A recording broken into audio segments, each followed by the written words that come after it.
कविता अपने माता पिता की बहुत लाडली थी। 3 बड़े भाइयों की बहन थी।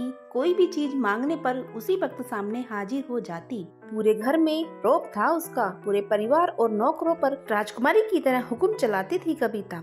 स्कूल में भी पूरा रौब था उसका। बड़े घर की लाडली जो थी वह। ऐसे ही उसने कॉलेज में दाखिला लिया। उसके ठाट बाट, बड़ी गाड़ी में आना जाना, हर दिन नया फैशन देखकर हर कोई उससे दोस्ती करना चाहता था। थोड़े ही दिनों में उसके बहुत से दोस्त बन गए। पूरे कॉलेज में उसकी अपनी एक ही अलग ही पहचान थी। इन दिनों उसके घर एक रिश्ता आया। खानदानी लोग थे और पापा की पुरानी जान पहचान थी उनके साथ। कविता के साथ कोई जबरदस्ती नहीं थी, पर कविता ने फिर भी हाँ कर दी, क्योंकि वह अपने परिवार से बहुत प्यार करती थी। वह जानती थी कि वे लोग उसका अच्छा ही सोचेंगे। लड़के का नाम राज था। राज काफी पढ़ा लिखा और समझदार लड़का था। ससुराल वाले भी बहुत अच्छे थे। ससुराल में कविता की जगह वैसी ही थी जैसे कि मैके में थी। कोई भी कार्य कविता की सलाह के बिना नहीं होता था। सबकी लाडली बहू बन गई थी वह। फिर उसके घर एक बेटे का जन्म हुआ। राहुल कविता को जान से प्यारा था।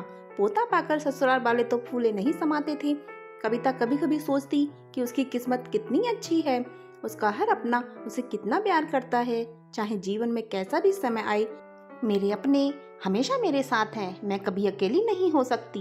कितनी खुशकिस्मत हूँ मैं। पर शायद कविता की खुशियों को उसकी अपनी ही नजर लग गई थी। एक दिन वह मैके जाने की जिद कर बैठी। राज को बहुत काम था, लेकिन वह फिर भी उसे ले गया। रास्ते में उनकी गाड़ी अन्य गाड़ी से टकरा गई। कविता, राज और राहुल बहुत बुरी तरह से जख्मी हो गए। काफी दिनों के इलाज के बाद राज और राहुल तो ठीक हो गए, लेकिन कविता पूरी तरह ठीक ना हो सकी। सर पर चोट लगने के कारण वह अपनी आंखों की रोशनी खो बैठी। अब कविता की किस्मत जैसे उल्टे पांव चलने लगी। मैके वाले कुछ दिनों तक उसे मिलने आते रहे, फिर कभी कभार फोन ही करके पूछ लेते कि अब कैसी हो।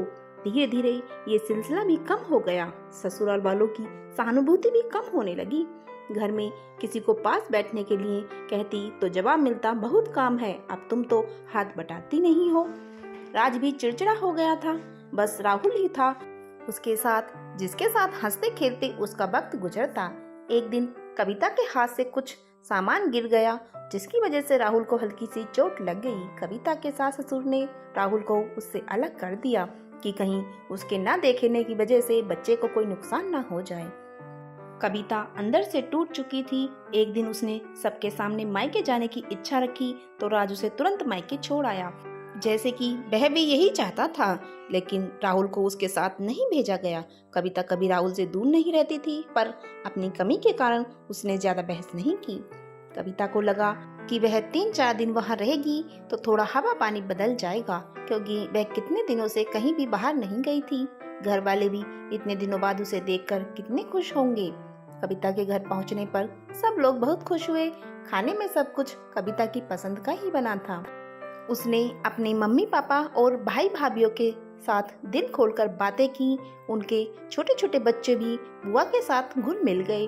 रात को सोने के वक्त जब वह कपड़े बदलने लगी तो उसे पता चला कि उसका बैग तो बहुत भरा हुआ है। वह सब समझ गई। वह बहुत उदास हो गई। कुछ दिनों तक तो सब ठीक रहा, फिर जैसे सब बदलने लगा। सबका व्यवहार बदल रहा था। वह लोग जैसे थक चुके थे उससे। सब लोग घूम फिरकर यही पूछते कि राज कब आ रहा है, उसे ले जाने। वह बहाना बना देती, जबकि वह जानती थी कि उस घर में अब उसके लिए कोई जगह नहीं है। कविता से चलते वक्त कुछ न कुछ नुकसान हो जाता। थोड़ी बहुत टोका टाकी उसे सुनाई देती, वह टाल देती। एक दिन उसके हाथ से लगकर एक कीमती फूलदान टूट गया। छोटी भाभी ने बहुत हंगामा मचाया। कविता के माता पिता रोज रोज के झमेले से तंग आ गए थे। उन्होंने राज को खुद से फोन कर दिया। राज कविता को अपने घर ले गया। कविता को अपने परिवार वालों से ये उम्मीद ना थी कि जिस कविता के कहे बिना घर में एक पत्ता भी नहीं हिलता था, उस घर के लिए अब वह बोझ बन चुकी है।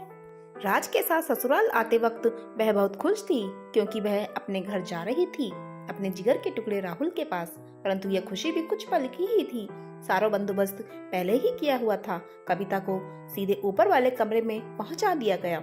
राहुल से दूर रहने की सख्त चेतावनी दी गई थी। एक काम वाली लता को उसकी जिम्मेदारी सौंपी गई, जो उसके खाने पहनने जैसी जरूरतों का ध्यान रखती। कविता ज्यादातर चुप ही रहती। कभी कभी काम वाली लता से थोड़ा बतिया लेती। उसके जरिए राहुल का पता चल जाता। सबकी लाडली बेटी और बहू सबके लिए लाडली से बोझ बन चुकी थी। दोस्तों, आपको हमारी ये कहानी कैसी लगी प्लीज कमेंट्स बॉक्स में जरूर बताइएगा। चैनल को सब्सक्राइब करें, वीडियो को लाइक करें। धन्यवाद।